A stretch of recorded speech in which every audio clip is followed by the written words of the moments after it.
21 जुलाई की तारीख नोट कर लीजिए। एनडीए की पार्लियामेंट्री पार्टी की मीटिंग होने वाली है।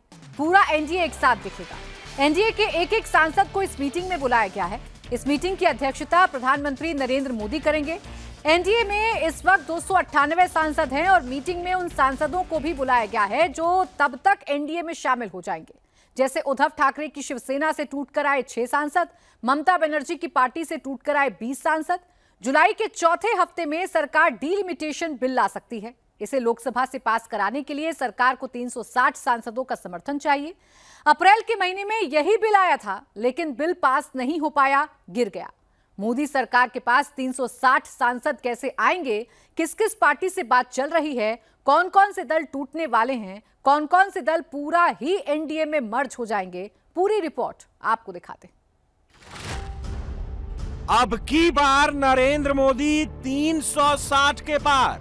आप सोचेंगे कैसे? नरेंद्र मोदी और अमित शाह ने 2026 में ही 2029 का प्लान बना लिया। आप पूछेंगे कैसे? मोदी ने अप्रैल 2026 में ही चेतावनी जारी कर दी थी। जुलाई 2026 में मोदी विपक्ष के खेमे में भूकंप लाने जा रहे हैं। जो पाप विपक्ष ने किया है, इसकी उन्हें सजा जरूर मिलेगी। ये देश के संविधान के अपराधी हैं।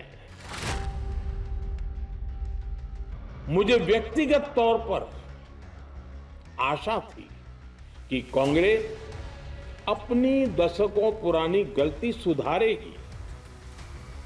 कांग्रेस अपने पापों का प्रायश्चित करेगी। इन टीएमसी ने भी ये मौका गंवा दिया। सपा भी इसमें चूक गई। हमारा हौसला भी बुलंद है, हमारी हिम्मत भी अटूट है और हमारा इरादा भी अड़िग है। सिर्फ वक्त का इंतजार है। कल हमारे पास संख्या बल नहीं था, लेकिन इसका मतलब ये नहीं है कि हम हार गए। हमारा आत्मबल अजेय है। हमारा प्रयास रुकेगा नहीं, हमारा प्रयास थमेगा नहीं। हमारे पास आगे भी और मौके आएंगे। नरेंद्र मोदी जिस वक्त का इंतजार कर रहे थे, वो वक्त आ गया है। नरेंद्र मोदी जिस संख्या बल की बात कर रहे थे, वो संख्या बल भी अब मोदी के साथ आ चुका है। नरेंद्र मोदी जुलाई में किस मौके की तलाश में है? किस संख्या बल के दम पर कांग्रेस को 440 वोल्ट का झटका देने वाले हैं? यह समझने के लिए 90 दिन पीछे जाना पड़ेगा। 17 अप्रैल 2026 को डीलिमिटेशन के लिए लाया गया संविधान का 131वां संशोधन बिल तब पास नहीं हो पाया था। उस वक्त 298 वोट पक्ष में पड़े थे और 230 वोट विपक्ष में पड़े थे। मत विभाजन इस प्रकार है: हाँ 298 298, ना 230 230। अप्रैल 2026 में बिल असफल हो गया क्योंकि संवैधानिक संशोधन के लिए 2/3 बहुमत चाहिए होता है और Congress, DMK, Samajwadi party, NCP, Sharad Pawar, Shiv Sena, UBT जैसी पार्टियों ने नरेंद्र मोदी को धोखा दे दिया, बिल पास नहीं होने दिया। उस दिन संविधान के 131वें संशोधन बिल को पास कराने के लिए 528 में से 2/3 यानी करीब 352 वोट चाहिए थे, लेकिन मोदी सिर्फ 298 वोट ही हासिल कर पाए। तब नरेंद्र मोदी को 54 सीटें कम पड़ गईं। मगर अब मोदी एक नया दांव खेल रहे हैं। विपक्ष के पुराने धोखे से सबक ले चुके हैं। नरेंद्र मोदी की सरकार सोमवार से शुरू हुए मॉनसून सत्र में एक बार फिर से डीलिमिटेशन बिल लाने जा रही है और इस बार मोदी की तगड़ी तैयारी है, क्योंकि अब की बार बिल गिरने के लिए नहीं, पास होने के लिए आ रहा है। और इसके लिए मोदी ने जरूरी नंबर इकट्ठा कर लिए हैं। संसद का मॉनसून सत्र शुरू होने से पहले, डीलिमिटेशन बिल आने से पहले मोदी का नंबर 360 के पार जा चुका है। अब आप सोचेंगे 90 दिन पहले 298 पर अटकी मोदी सरकार अचानक से 360 के पार कैसे पहुंच गई है?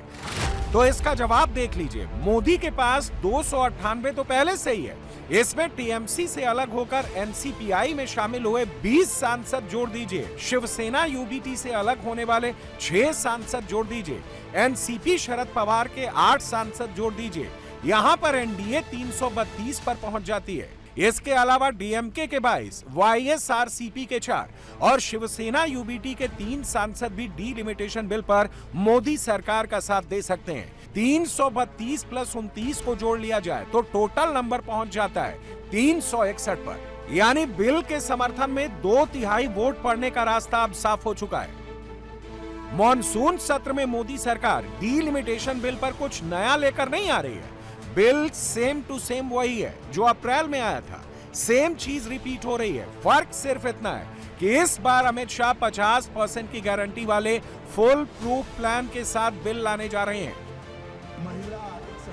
वही गारंटी जो 17 अप्रैल 2026 को अमित शाह ने लोकसभा में खड़े होकर दी थी। कहा था कि अगर गारंटी चाहिए तो 1 घंटा सदन बंद करो, अभी ऑफिशियल अमेंडमेंट लेकर आता हूं। अगर इस बिल का विरोध करने का कारण 50% लिखित में चाहिए तो 1 घंटा सदन बंद कर दिए, मैं ऑफिशियल अमेंडमेंट लेकर आता हूं मान्यवर, मगर बिल पारित करने का वो वादा करते। अब वेणुगोपाल जी बताए क्या बिल पारित करेंगे? याद कीजिए, अप्रैल 2026 में इसी 50% वाले क्लॉज को लेकर तमाम विपक्षी पार्टियों ने इतना हंगामा खड़ा किया था कि बिल पास ना हो सका।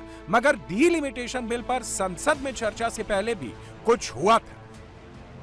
15 अप्रैल 2026 को सर्वदलीय बैठक हुई थी, जिसमें विपक्ष ने हर राज्य की लोकसभा सीटों की संख्या 50% बढ़ाए जाने की बात कही थी और डीलिमिटेशन को संवैधानिक सुरक्षा के साथ समर्थन का हिंट दिया था। उसी दिन संसद सत्र से पहले इंडिया गठबंधन की सर्वदलीय बैठक भी हुई थी। ये उसी बैठक की तस्वीरें हैं। मगर जो बात 15 अप्रैल को सर्वदलीय बैठक में की गई, विपक्ष की बैठक में की गई, विपक्ष ने लोकसभा के भीतर उस पर हामी नहीं भरी। उस दिन खुद केसी वेणुगोपाल ने सदन में स्वीकारा था कि विपक्ष ने सरकार को सर्वदलीय बैठक में हर राज्य की लोकसभा सीटों की संख्या 50% बढ़ाए जाने की बात कही थी, जिसके जवाब में खुद अमित शाह ने कहा था कि अगर 1 घंटे का वक्त दोगे तो मैं ऑफिशियल अमेंडमेंट लाने के लिए तैयार हूं। गौर से सुनिएगा। Last minute, sir, last minute, yesterday onwards, when the bill introduced itself, entire opposition demanding we want this to be in the legislation. Number 2, the constitutional protection of the delimitation to the states, number of the seats in the state should be protected. We are asking the Home Minister whether are you ready to dealing the delimitation process along with the women reservation, number 1. Number 2, if you are ready to include the number of seats in each state by legislation by 50%, these 2 things, are you ready? मुझे लगता है कि आपके नसीब में yes लिखा है। एक बिल पारित हो जाएगा शायद। मान्यवर वेणुगोपाल जी ने 2 चीजें करी। एक तो 50% आरक्षण और 50% सीटें बढ़ाई जाएगी, उसको बिल में शामिल करने के लिए ऑफिशियल अमेंडमेंट लाने के लिए तैयार हो? हाँ जी, मैं तैयार हूं। 1 घंटा आप सदन स्थगित कर दीजिए। 1 घंटे में मैं मेरा ऑफिशियल अमेंडमेंट मेरे पास में तैयार है, जेरोक्स कराकर सभी सदस्यों को सर्कुलेट कर दूंगा, क्योंकि हमें 50% सीट बढ़ानी है, हमें कुछ छिपाना नहीं है, हमें कोई चोरी करनी नहीं है, तो हम कर देंगे। लेकिन अमित शाह की गारंटी के बावजूद विपक्ष ने अप्रैल 2026 में मोदी सरकार का साथ नहीं दिया, डीलिमिटेशन बिल पास नहीं होने दिया। अभी तक 11 साल का जो अनुभव है लगभग, अध्यक्ष महोदय, अगर भारतीय जनता पार्टी ये लिख करके दे देगी कि हम महिला प्रधानमंत्री बनाएंगे, तब भी हम इन पर भरोसा नहीं करेंगे। अमित शाह से पहले प्रधानमंत्री मोदी ने भी विपक्ष को बहुत समझाने की कोशिश की थी। नरेंद्र मोदी तो बाकायदा विपक्ष को गारंटी दे रहे थे, क्रेडिट का ब्लैंक चेक ऑफर कर रहे थे, कह रहे थे बिल पास करा दो, सरकारी खर्चे पर विपक्षी नेताओं की फोटो भी छपवा दी जाएगी, विपक्ष की वाहवाही भी हो जाएगी। उस वक्त मोदी खुद क्रेडिट नहीं लेना चाहते थे, वो तो इंडिया अलायंस को क्रेडिट देना चाहते थे। अगर गारंटी शब्द चाहिए तो मैं गारंटी शब्द उपयोग करता हूं। वादा की बात करते हो तो मैं वादा शब्द उपयोग करता हूं। अगर तमिल में कोई अच्छा शब्द हो तो वो भी मैं बोलने के लिए तैयार हूं। क्योंकि जब नीयत साफ है तो फिर शब्दों का खेल करने की हमें जरूरत नहीं है। यहां कुछ लोगों को लगता है इसमें कहीं ना कहीं मोदी का राजनीतिक स्वार्थ है। देखिए, इसका अगर विरोध करेंगे तो स्वाभाविक है कि राजनीतिक लाभ मुझे होगा, लेकिन साथ चलेंगे तो किसी को भी नहीं होगा, ये लिख के रखो, किसी को नहीं रहेगा। क्योंकि एक फिर अलग पहलू हो जाता है, फिर किसी को फायदा नहीं होता। और इसलिए हमें क्रेडिट नहीं चाहिए। जैसे ये पारित हो जाए, मैं कल एडवर्टाइजमेंट दे करके सबका धन्यवाद करने के लिए तैयार हूं, सबकी फोटो छपवाने के लिए तैयार हूं। क्रेडिट आप ले लो, चलो। क्रेडिट की चिंता है क्या है जी, ले लो ना क्रेडिट। आपको जिसकी फोटो छपवानी है सरकारी खर्चे से हम करवा देंगे। सामने से क्रेडिट का ब्लैंक चेक आपको दे रहा हूं। न ट्रेजरी बैंक उसका हकदार रहेगा, न मोदी उसका हकदार रहेगा, यहां बैठे हुए सब हकदार रहेंगे। और इसलिए जिन लोगों को इसमें राजनीति की बू आ रही है, मैं चाहूंगा कि वो खुद के परिणामों को पिछले 30 साल में देख ले। फायदा उनका भी इसी में रास्ता दिखाता हूं। इसी में फायदा है कि जो नुकसान हो रहा है उससे बच जाओगे।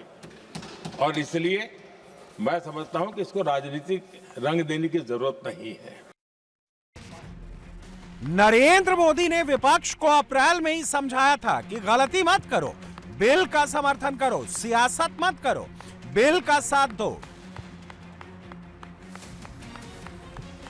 विपक्ष नहीं माना, विपक्ष ने पश्चाताप नहीं किया। मोदी तो मुफ्त का क्रेडिट भी दे रहे थे, विपक्ष ने वो लेने से भी मना कर दिया, सिर्फ भ्रम फैलाने का काम किया। वो भी तब जब मोदी ने डीलिमिटेशन बिल पर सब कुछ साफ साफ बताया था, कुछ नहीं छुपाया था। निराधार रूप में, जिसमें कोई सच्चाई नहीं, रत्ती भर सच्चाई नहीं है, सिर्फ राजनीतिक लाभ लेने के लिए जो बवंडर खड़ा किया जा रहा है, मैं आज बड़ी जिम्मेवारी के साथ इस सदन में, इस पवित्र जगह से कहना चाहता हूं, चाहे दक्षिण हो, उत्तर हो, पूर्व हो, पश्चिम हो, छोटे राज्य हो, बड़े राज्य हो, मैं आज एक जिम्मेवारी से कहना चाहता हूं कि निर्णय प्रक्रिया किसी के साथ भी भेदभाव नहीं करेगी। ये निर्णय प्रक्रिया किसी के साथ अन्याय नहीं करेगी।